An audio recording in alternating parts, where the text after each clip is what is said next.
Hello everyone. Today I'll be sharing a step-by-step guide on how to transform your research paper or article into an engaging blog post. This will be particularly be interesting for researchers as well as people in the academic industry who write research articles from time to time. And before I go into the step-by-step guide, let me actually explain the reason why I decided to make this video. So this year I was able to publish a research article, a review paper actually. And as a result of that, I got an email from one of the research group coordinators asking me if I can write a brief blog post on my latest publication because of the publication. So to do that, I began to look for papers and materials on how to actually turn research papers into an engaging blog post because I'm not really conversant with that. Then writing research paper is my thing, not actually writing a blog post. So I was able to gather some materials, and at the end of the day I was able to come up with this blog post, which is available on the research group website. So if there are also other researchers like me that are struggling to actually convert their research article into a blog post, so this video is actually made for you to provide a step-by-step guide on how to turn your research paper into an engaging blog post.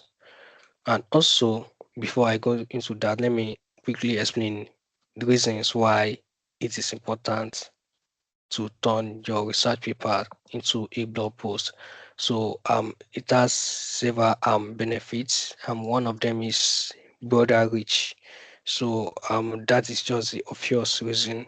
Your research paper generally might just be read by maybe hundreds or thousands of people who are actually in your field. But when you have a well-written blog post, you can actually reach thousands and even ten thousands of people if you have the blog post well written. And this will also benefit the readers and will bring a lot of benefits as well as insight to them. Also, turning your research paper into a blog post leads to greater impact. When you make your research paper accessible, you are not just sharing the knowledge, you are actually influencing people, you are influencing the practice, the policy, and public understanding on the important issues which you have actually researched and which you have actually published your findings on. And also another reason why you need to turn your research paper into a blog post is that it helps to build career. Coming from the career perspective now, blogging establishes your thoughts as a leader in your field. So it shows how where you can communicate complex ideas in a simpler form since you are trying to reach audience that are outside your discipline or that are outside your field. Also, there are search engine optimization benefits to it. Blog posts helps to increase your online visibility. Based on that, it's going to drive traffic to your academic profile, and also it has the potential to increase your citations, the citations of your original work. And finally, the reason why it is important or necessary to turn research article into a blog post is just it provides networking opportunities. When people can engage with your work, they will be able to connect with you, whether professionals, whether journalists, policymakers, and even other researchers like yourself. So it helps with that. So and also it helps with skills development. It's improve your ability to communicate. So it's improve, just like I said, it will improve your ability to communicate complex ideas in your field to in a layman language in a simpler form for a layman to understand all these technicalities in your blog post. And going into step-by-step process on how to convert your research paper into a blog post, there is need to differentiate between academic writing and blog writing. So that is one of the challenges I actually face. Academic paper or research paper is actually different from a blog post. So today in this video, I'll be explaining the major difference between them. Academic paper generally, it uses a formal language, a technical language. So it assumes that the author have an extensive background knowledge in that area, in that field. But when it comes to blog posts, it is conversational in nature. It makes use of accessible language and it tries to explain concepts as you read on the post. And also another major difference is passive voice that academic writing uses. So academic writing relies heavily on passive voice. So for instance, in academic writing, you will see something like the experiment was conducted using this, and that, or the results were analyzed and it was discovered that this, and that, or similar language like that. So passive voice is normally used when it comes to academic writing. In fact, some academic papers does not allow the use of personal pronouns. But when it comes to blog posts, active voice is usually used most of the time. So instead of saying the experiment was conducted in an academic paper, in a blog post, you say we conducted the experiment. Then when you talk about the results, you say our results reveals this and that. So the voice you use in communicating these writings are different. And also academic paper have dense and detailed sessions. There's usually this format that an academic paper follows, so in which you need to write in these sessions. But for blog posts, you have is scannable sessions. So that when people actually try to read or scan through your blog post, they should be able to get the idea of what you're actually trying to communicate. Another thing we need to take note is the audience. The audience of these two writings are actually different. When we are writing academic paper, the target audience will be people with similar training and knowledge, people in our discipline or related discipline. That is the target audience. But when it comes to a blog post, we are targeting everybody in general. People who have little or no knowledge in that field also should be able to understand what is being written in the blog. And as we all know, the structure of academic paper, you start from the abstract, and also some actually make use of keywords. Then you go into the introduction session, the literature review, the methodology, results and discussion, then the conclusion, then you have your references and the likes. But when it comes to the structure of a blog post, you use hooks and storytelling. You need to draw the attention of the reader in, and once you be able to draw the attention of the reader in, you need to be able to keep them engaged in the post. And also, in academic papers, there is every reliance on citation. You need to cite, you need to back up the the the inference you are making with another research article. But when it comes to blog posts, we are talking about strategic linking. So it's more like natural attribution. So it does not need to interrupt the reading flow. But when it comes to academic paper, you need to cite inline citation for you to be able to affirm what you are trying to say. So the first thing when it comes to converting your research paper into a blog post is to identify your core message. You need to be able to identify your core message. You need to be able to distinguish your entire research project into one clear company message. There may be lots of findings, lots of methods that are being used even in a single research paper, but every approach, every result needs to be encapsulated in a single umbrella. So you have to have a single and a clear compelling message.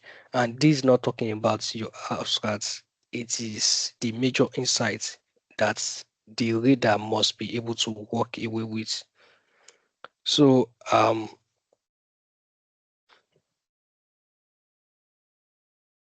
for instance, now, let us say for a research paper, you can have a title like Statistical Analysis of Crop Yield Optimization through Precision Agriculture Techniques. So there is nothing wrong with this title. It's accurate, but it does not tell the audience of a blog post why they should care. You must give them the reason why they should care. So for a blog post, you can say how smart farming technology can help feed the world while protecting environment. It's still the same research, the same message, but now other audience can actually understand and they can actually follow. So the core message is important for you to explain. The namer must be able to explain, well, must be able to understand what you are trying to pass across. And also, the second step you need to know, having gotten the standard understanding of your core message, you need to know your audience. You need to know your audience. So you define who you are actually writing for in order for you to be able to adjust um your writing accordingly. And there are lots of audience. So we have industry professionals, they focus more on the practical applications and current trends, how your research may or might affect their day-to-day work or strategic decisions. So that is the concern of the industry professionals. Then also we have students and early career professionals. You know, they emphasize on the educational aspects. You are expected to explain concepts early, provide context, and consider what knowledge gap they might have. They are especially early researchers. They are looking for existing knowledge gap that is existing. Then also you have the general public. The general public are different set of people. They focus on the real world impacts. So for this, you need to make use of the storytelling approach. So, and what's your research mean for their daily activities, for their daily life, for their society, for their families? And also, we have policymakers. So, they are basically concerned and they want to understand the implication and the recommendation you are trying to provide based on your research in order for them to make the right policy or regulation. And also your fellow researchers, they will be interested in the methodology insights. What method did you use? What results were you able to get? What are the findings? What is in future direction of the research that needs to be looked into? So yeah, you need to understand your audience, you need to know your audience, and the audience can be all of these set of people or one or two or more this set of people. So, but the major thing is you need to understand the audience in which you are trying to write that blog post for. So once you get the understanding of the audience, the next thing now is to start writing your blog post, having gotten your core message, having gotten the understanding of your audience, you to be able to create an engaging title and a hook because your title will determine whether people will read your post. So you need to make it compelling, you need to make it clear, and you need to give them reason why they need to stay in your blog. So for academic people now, let's say you have something like the longitudinal analysis of social media usage patterns.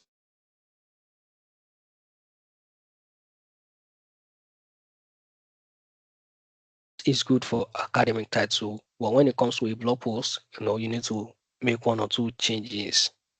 So the next thing you can do is just to look into it. Most times you paraphrase it in a suitable manner to make it engaging. So for instance, you can have something like, is social media harming teen mental health? What 5 years of data reviews? Or the interconnection between Instagram and teen anxiety. So you need to try to create an engaging title, and at times you can provide a statistic trend on what is actually happening, like about 60% of this or that has been happening and things like that. What does it mean for the people? Then once you have your title, the next step is just for you to research all your contents from the academic or from the research structure into a blog friendly format. Just like I said, academic part has its own structure which you are already used to, but for you to convert to a blog post, you need to research them. So for you to be able to do that, there are procedures in which you follow. So the first thing is you start with a company hook. For researchers, you create an abstract which is like the summary of the research article for before the readers actually go into the body of your work.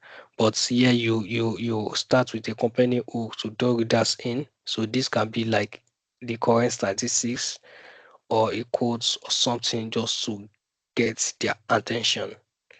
Then also you establish the problem or the context why the research is actually important.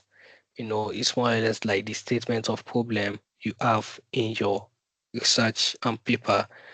So having provided the problem or the context on why the research is important or needed, the next step is to tell them what you actually found out. It's to tell them the results you were able to get. So the results we were able to obtain in a language that is compelling. And the next thing is to follow your results. You need to follow that with why it actually matters. Because when you provide the results, you must explain why it is important, why the result is important. You must explain the implications as well as the significance of your research. Then you need to be able to provide them with key takeaways, the readers should understand, what they should remember, what they should do with the findings or the information. Then they should be able to consider what next, what is to be expected in future, the development that is happening. Then finally, you need to have call to action. Call to action. How can readers actually engage further? So you need to have this structure in place instead of the normal academic paper structure we usually follow in research article. Then you need to simplify your language. You are looking into different set of audience when you are converting your research paper into a blog post. So you need to try and simplify your language. So the first thing is just to try and replace your jargon or technical terms. You need to try to replace them, or you try to break them down. When you use these technical terms, you must be able to declare them, define them. You must be able to define them clearly, especially when you are working with them or using them for the first time in order for the audience to follow. Then, just like I explained in the difference between an academic writing and a blog post writing, you change your passive voice to active voice. You change your passive voice to active voice. Then also you break up long sentences. I think both writings does not allow long sentences, complex sentences. So you try to break them into clauses and subclauses. Then also use you to connect with the readers. Let me explain this. Try to create a connection and engagement with the readers. So instead of saying one might conclude that this, and that, you can try to say one might be wondering that this and that. So you connect you with the readers. Then also you include analogies and metaphor to be able to get the attention of the readers. So for instance, you can compare them to how the gossip spreads through a school. So when you are trying to explain statistical significance, you may try to compare um the confidence that a coin will be weighing more than um a 4. So you try to use analogies, metaphors. Then finally you try to write conversationally. Imagine you are explaining to an intelligent friend over the coffee. You should still be accurate and precise, but you must be engaging. You need to make sure that your blog post is engaging and is accessible. And also one important thing is you need to add visual elements. This blog post is different from a research article. People should be able to glance through the blog post and be able to understand your core message, what you are trying to pass across, the importance, why it matters, and things like that. So to do that, make sure you use subheadings. Break the content into a digestible chunks so that the reader should be able to understand the points which you are trying to pass across just by reading the subheadings of your blog. Then also make use of bullet points. Make use of bullet points. And these bullet points are perfect for listing your key findings. They are perfect for listing your key findings, your recommendations, the takeaways, so you can make use of that. And also they try to create breaks in in your blog post in which the audience or the readers will be able to follow. So with that you can easily remove unnecessary elements in the writing. And also try to pull quotes.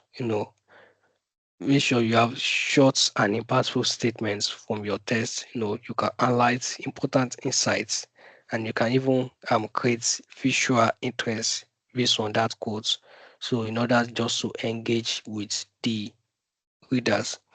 Then also you have ensure you have white space. While you have white space, you give the reader eyes a rest. You know, when you have long sentences, it's maybe intimidating to them, to the readers. Try to break them up, add space to give the reader some rest. And if you want to emphasize on some points, you can make use of both tests. You try to both the test, but please do not overdo this. So the next step is to actually tell your story. Is to tell your story. So that's the next step when you are writing your blog post. You know, you start with the problem or mystery that actually drove your research. What question keeps you up at night. What's the gap, what's in the gap that actually bothers you.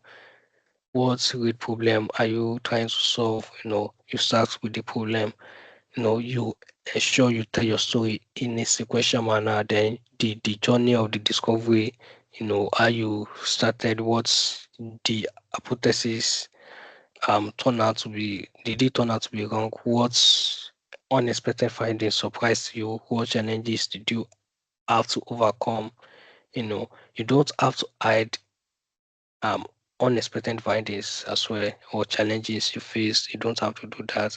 Then also make use of case studies and real life examples to illustrate your points.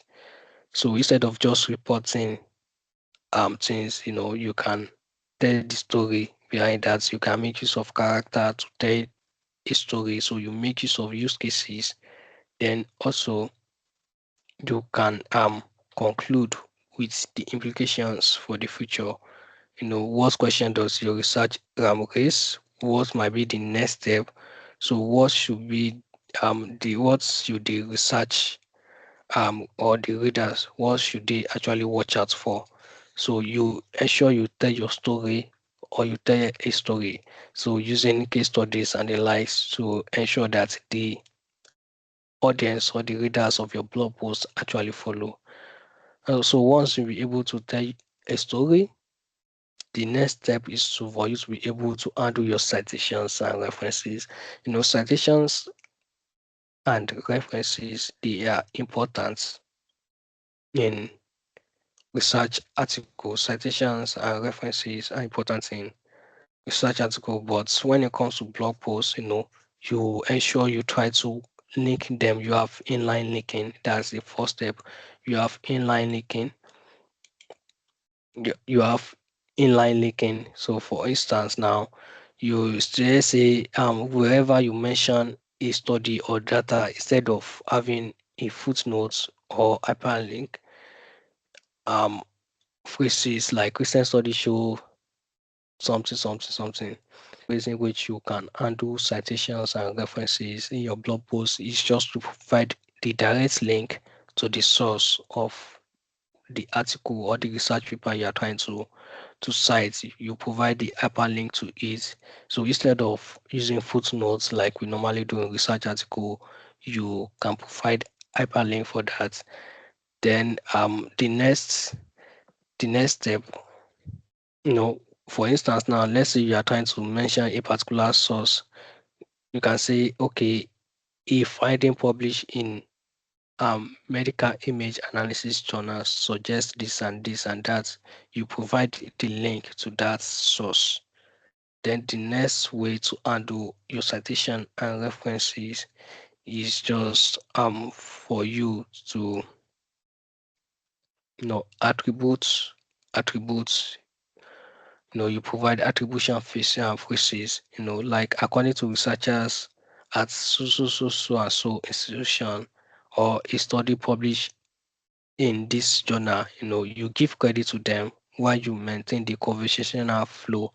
You maintain the conversational flow while you also give credit to the original authors of that paper.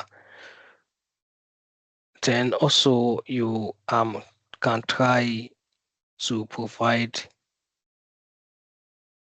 further reading sessions.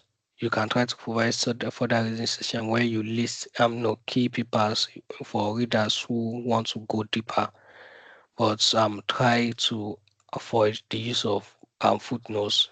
It may try to interrupt the flow of your audience when they are trying to read your blog post.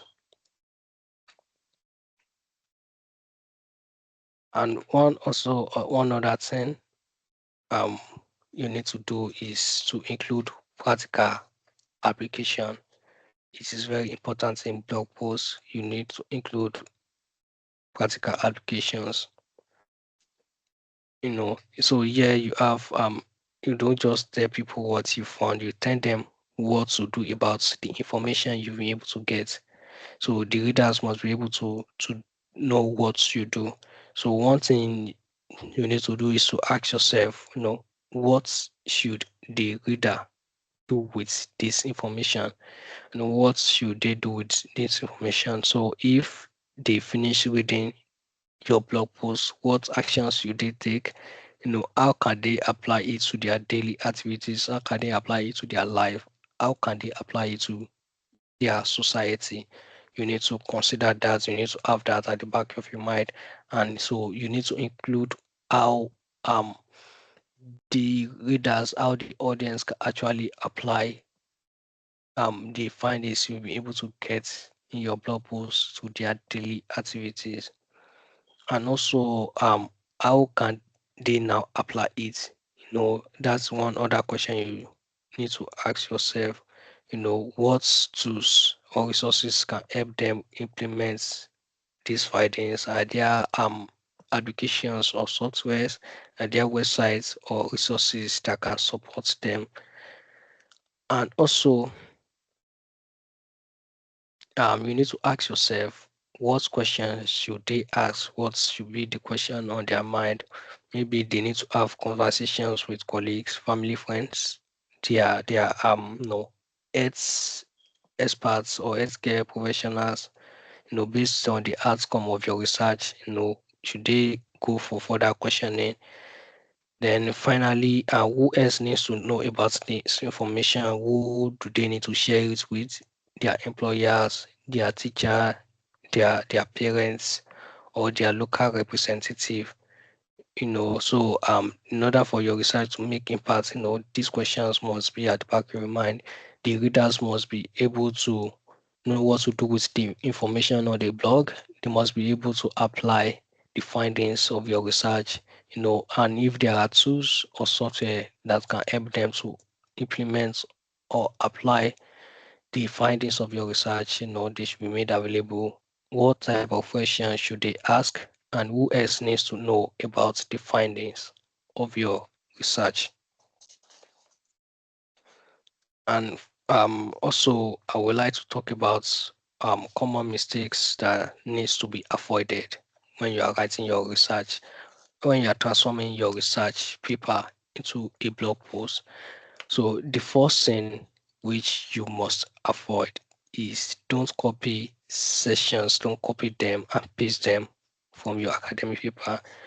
And the major reason for this is because the language, the structure, and the assumptions of these two writings are different. So the assumptions may be wrong for blog reader.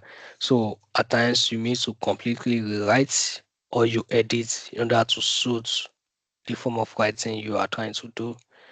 Then also, the second thing you need to avoid is just don't assume that the reader know the background context. Since we are considering different set of audience, you know, so don't just make that assumption. You know, your expertise may be hard to remember. So you need to be able to break down some technical terms. Don't just make assumption. Then also, one other thing you need to avoid is just do not focus primarily really on the methodology. Do not focus primarily on the methodology and statistics. For you, it may be interesting as you are the expert in the field, but for the general audience, they want to know what's actually find out, why it matters, and not exactly how you've been able to find it. The methodology is important, but don't let it be the primary focus. Your target focus when it comes to blog is your audience. What information they need to extract and what they need to do with that information. And also, don't write wall of text. Just like I said, you need to give your readers, your audience, eye breaks. So, if they see each paragraphs on their screen, they may likely skip the um write up entirely.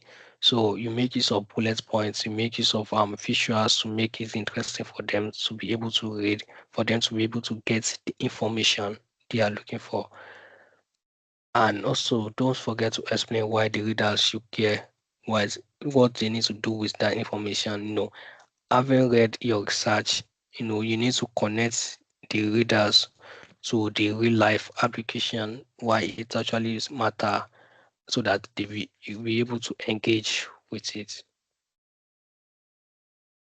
And finally, let me give few tips. So when you are done writing your story, when you are done writing your blog post and the likes, so the next thing is just for you to read your post again to see if it flow naturally. You need to ask yourself, does it flow naturally? Do you stumble over any sentences? So if it does not sound conversational when spoken, it will not feel conversational when it is being read. So you need to take note of that. Then also you can ask one or two people that are not in your field to read it again to see if they are able to get it, if they are able to get the core message, if they are able to get the information you are trying to pass across if they are able to understand it. And also check that every paragraph adds value to the blog post. So every paragraph must add value to the blog post, and ensure that your conclusion ties back to the opening. This is very important. Create a sense of completion by connecting your ending to the hook or the question you opened with. I said you can open with a question, you can open with a statistics or trend. So ensure you tie your conclusion back to the opening. Then also you need to proofread for grammar and type tools. So you need to read it again to ensure that your writing is errorless. There is no error there. Probably maybe grammar error or some typos. You need to ensure that. So I think that's all for this video. So many thanks for watching. I hope you like it. So you can click on the like button to like it. You can ask your question in the comment section, and please do not forget to subscribe. So see you in the next video.